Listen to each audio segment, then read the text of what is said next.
You've most likely heard of the book Fahrenheit 451. It's a classic that has been passed around for years, but for those who haven't heard of it, here's the main idea.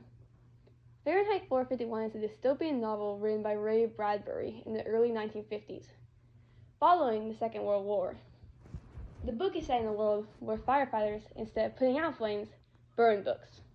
The protagonist, Guy Montag, is one of these firemen, and as the story progresses, so is his understanding of the importance of the books he burns. Man, I have breath, bro. So, what happens in the books? Shit. So, what happens in the book? Well, our main character, Montag, has been living a pretty average fireman life, getting called to houses and burning books like the job description entails. When, one day, on his way home, he meets a young girl. Clarice is a 17-year-old who moved into the neighborhood with her family, and as they begin to converse, Montag begins to doubt how happy he really is. When he arrives back home, he finds his wife, Mildred, overdosing on a bottle of sleeping pills. He immediately calls for medical help and is met with a very indifferent shit. He immediately calls for medical help and is met with very indifferent technicians with stomach-pumping machines. Montag faces yet another challenge later when he's called to an old lady's house in order to dispose of illegal books. He tries his best to get the old lady out of the house, but ultimately the lady chooses to burn herself alive with her books. To make matters worse, later Montag's wife informs him of Clarice's death. The only person he could actually have a conversation with was gone in 7 days. Unknown to his wife, however, is that Montag had taken one of the old lady's books with him before she burned the rest. The day Montag claims to be sick,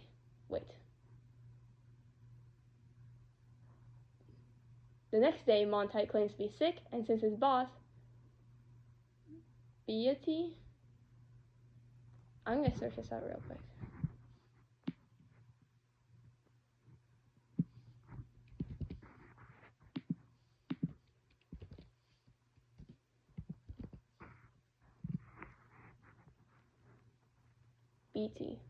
Beatty. Join Planet Fitness today and save. Just $1 down, $15 a month.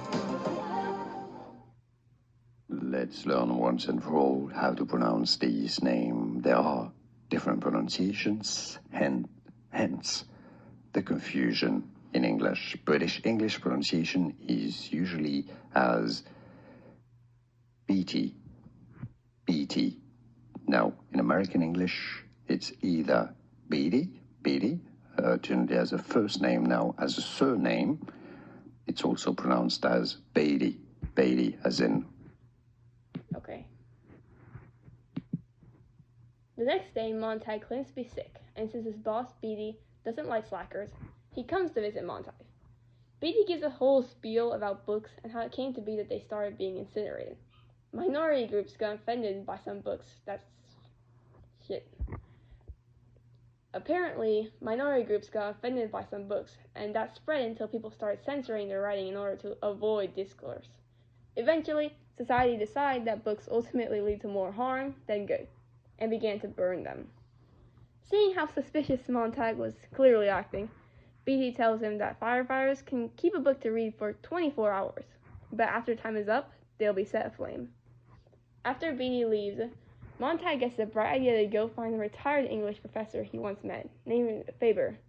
Faber shows Montag the importance of books and what's inside them, and then they come up with a plan to rebel against all of the literature shit. Faber shows Montag the importance of books and what's inside them, and then they come up with a plan to rebel against all the literature censorship. Faber says he'll find the printer and begin making copies of books, while Montag places the contraband inside other firemen's houses. However, soon their genius plan is put on pause as Montag is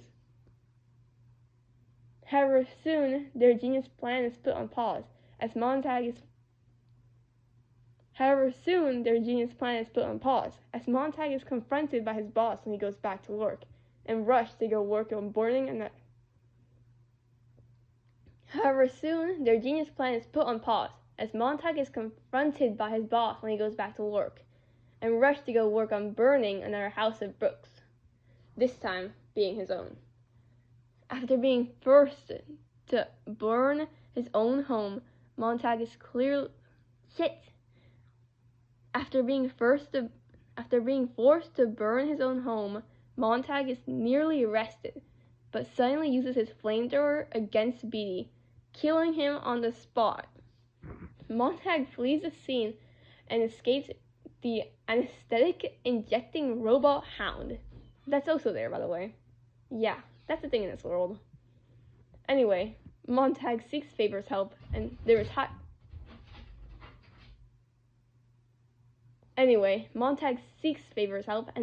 professor tells him that he's going to St. Louis to visit a printer that can help them.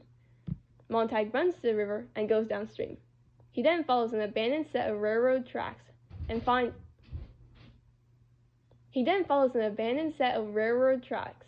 a community of intellectuals that have memorized information from books. From afar, the city is then attacked by enemy jets and blown to pieces with bombs. Finally, Montag and the intellectuals begin a search for any... Finally, Montag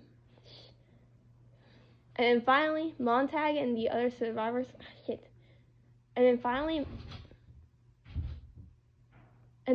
Montag and the intellectuals begin a search for any leftover survivors, with hope of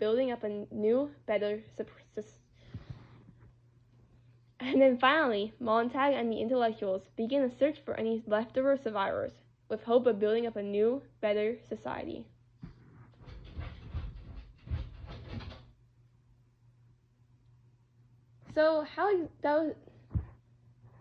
So how exactly does this relate to the real life that we're currently living? Well, just following World War II, the intention on the burning of books in this novel is directly paralleling how books were burned under Nazi Germany. This focus on censorship shows in a scene where the old lady chooses to end her life in defense of her books. In the real world, knowledge can be a powerful tool, and who controls it decides how powerful the masses can be. People today are still being censored from reading specific books or seeing specific ideas, and the old woman's sacrifice reminds us of how important it is. Oh my god!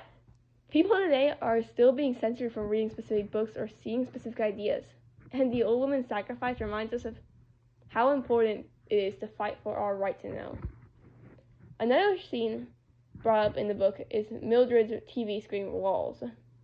The screens serve as a fake digital world for her to interact with, and she complains about installing a fourth wall, completely blocking her out of reality. This is reminiscent of many people today with new technology such as phones and tablets that come with complete digital worlds that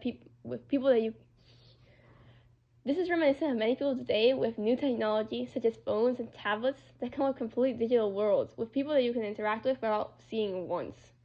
Many younger generations spend all day on their phone ignoring what's happening around them in real life. This is the same case with Mildred. She uses the screens to cope with her unfulfilling life.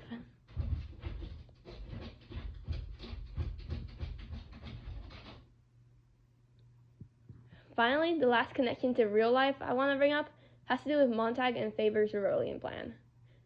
Together, they come up with a plan to print new books and distribute them across different firefighters' houses. This reflects how resistance and rebellion is often performed. Baby dog! This reflects how resistance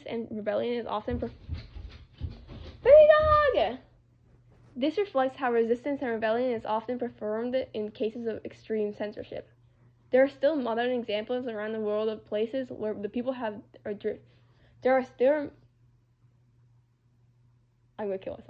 There are still modern examples around the world of places where the people are driven to rebel and smuggle books or shows in order to gain information that has been kept hidden from them. The same happened in the 1940s during World War II. Though it was risking their lives, people still managed to spread information around underground.